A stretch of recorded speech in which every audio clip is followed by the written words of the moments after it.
個人又大咗，又經歷多咗嘢，而家反而係放鬆咗好多。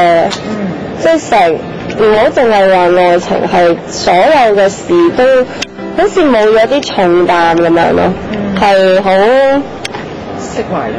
係啊，好釋懷，樣嘢好順其自然，又唔會好強求啲乜嘢，又或者係不過可能人生嘅經歷都好係啊，之後而家係好舒服㗎，我覺得即係就算見到可能以前會好介意人哋對自己嘅睇法啊，或者我好敏感嘅我個人，我見到都係啊，好即係好 sensitive 嘅，我可能有一啲人一個黑面，又或者又或者係一啲唔係咁好嘅嘴臉咧，我即係就會好影響到我咯，就係經歷咗一次婚姻，即係就會覺得哇，其實呢一個係真係一個好大嘅一個 commitment 咯，係啊，兩個人即係你會學識咗好多兩個人點樣相處啊，兩個人點樣去信任大家，兩個人點樣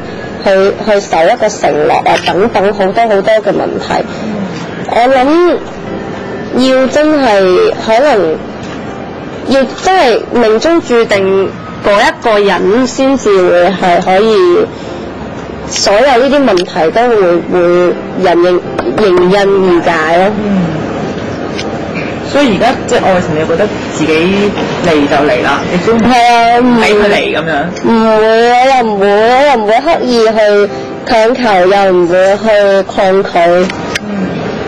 但係你而家好 enjoy 呢刻單身。我好 enjoy 我而家所有嘅嘢。每個人都開心咗啦。係啊。因為之前好瓜咁樣。係啊，咁樣你好難㗎嘛。係啊。太大壓力啦，大佬。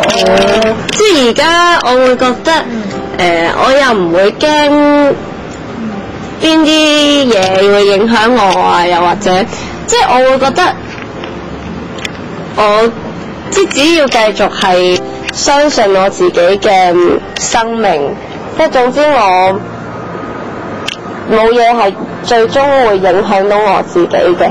咁我覺得已經 OK 啦。有冇曾經諗唔開咧？其實即係困住咗自己，即係要去尋死啊！咁我完全冇諗。